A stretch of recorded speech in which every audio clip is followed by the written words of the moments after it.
Welcome to the Forge, my wanton wildlings. I'm your creepsmith, and I hope you like my work.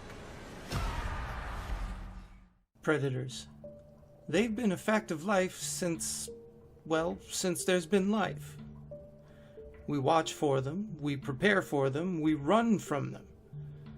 Some of them, however, have adapted to this by figuring out how to draw us in. Like tonight's reflective recanting, Mirrors, by Kaylin Rutter. I'm journaling this because if I don't, I may go insane. You may already think me insane after hearing my story. I wish I was. My name is Jared Baldwin. I'm 22 years old. I recently moved into a brand new apartment in rural Maine. Everything was going great for the first 2 weeks. I was having no problem unpacking my boxes, and everything seemed to be perfect for that apartment. It looked as if everything I had bought was simply meant for the place. The power company had forgotten to shut off the electricity, the cable, and the Wi-Fi since the last tenants had moved out. Or perhaps, now that I think about it, they left so fast that the company never knew that they'd even moved. Looking back on it, I can't blame them. The first night sleeping in the apartment, once I'd completely furnished it and gotten everything set up the way I wanted it, was fantastic. I had no problems adjusting to the new environment whatsoever. I fell asleep within 5 minutes of getting into bed. It was strange, especially for me, since I usually have trouble falling asleep anywhere that I'm not used to. I had this feeling that I was meant to live in that apartment, though it was run down and in a completely isolated area. I usually don't do well with isolation, though it didn't bother me in that place. The second day went well, though I did notice something strange about the bathroom mirror.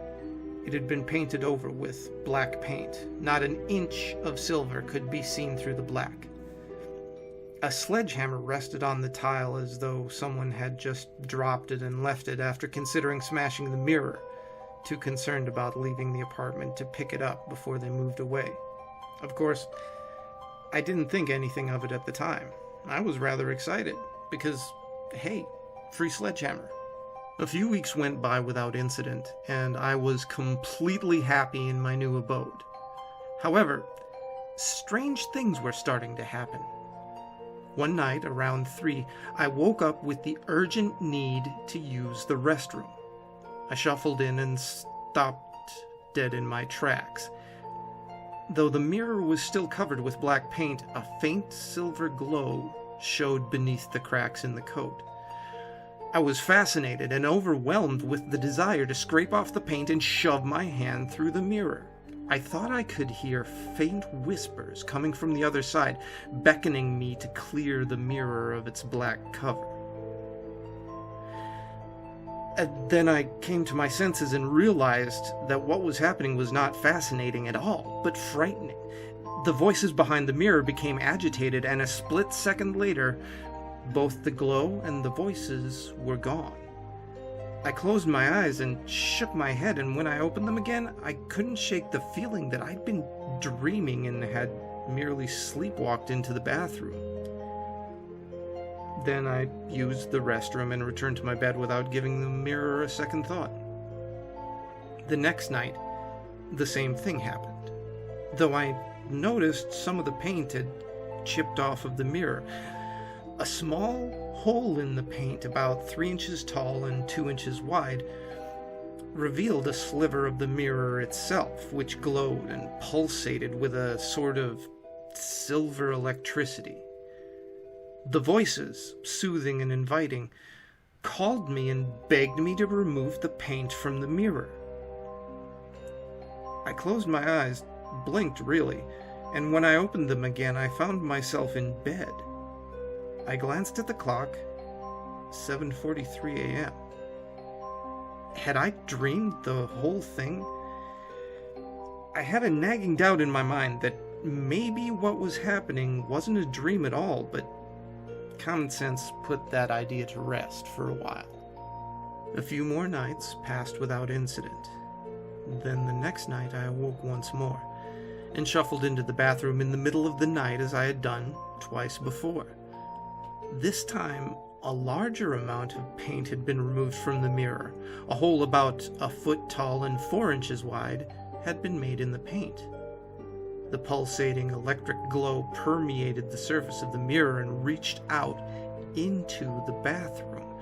Tendrils of smoke trickled from the surface of the mirror. Once again, the voices pleaded to me to free the mirror from its coating. Once again, I found myself back in bed, only to find that it was the next morning. Right away I went to the bathroom and saw that an even larger hole in the paint had been made overnight. I looked at my hands and saw black under my nails and staining my fingers. God, had I been the one removing the paint at night and not even realizing it? The thought frightened me, and that night I bolted the bathroom door shut from the outside. The previous tenants had obviously placed the lock there, no doubt specifically for this reason. When I awoke that night, I unlocked the deadbolt and went to the bathroom.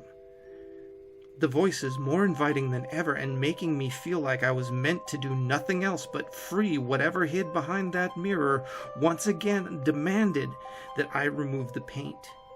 And I obeyed, though a very deep level of my subconscious screamed for me to stop. I suppressed it and let the sheer pleasure of removing the paint drive me to do my duty. I awoke the next morning horrified to see that I'd removed all the paint from the mirror. Not one sliver of black remained there, and my hands, they were both completely black. What had I done? That night, I was afraid to go to sleep. A few weeks then passed without incident.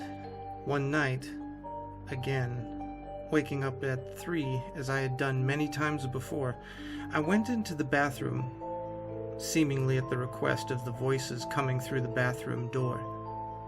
They were louder now, as one might expect, for they were no longer muffled by the presence of the paint. What I saw in the mirror terrified me more than anything that I'd ever experienced before.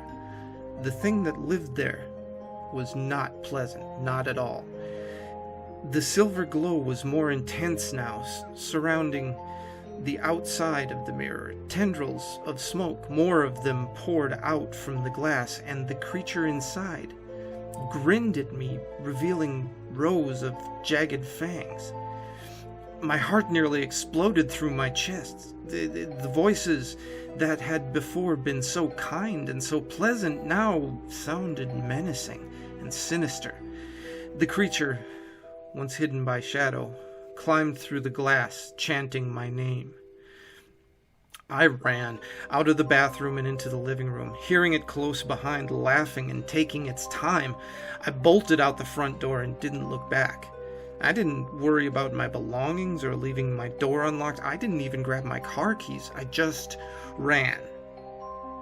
Now, as I take refuge in a neighbor's home, I can't help but feel as though I'm not safe. I released that thing from the mirror, and now I know it'll hunt me until it pulls me into the mirror with it. I have to get away from Maine. Tomorrow, I'll be moving to California. I don't care about my belongings. I just want to be safe. It's been 2 months since I last wrote in this notebook. I'm now living in a very small apartment in Southern California, and I'm working in a restaurant to pay the rent. Though I can barely afford to buy groceries, I'm happy that I no longer have to worry about the demon in the mirror. Though, last night, I thought I heard a soft, lovely voice calling to me from my bathroom while I slept. That couldn't have happened, though. I'm probably just still having nightmares because of what happened in Maine. It couldn't have followed me here, right? Ah, but sometimes it seems a predator develops a taste for a particular prey, following, tracking, stalking. Now it's the prey's turn to adapt. Stay scary, wildlings. Ignore the night whispers and make the most of your nights.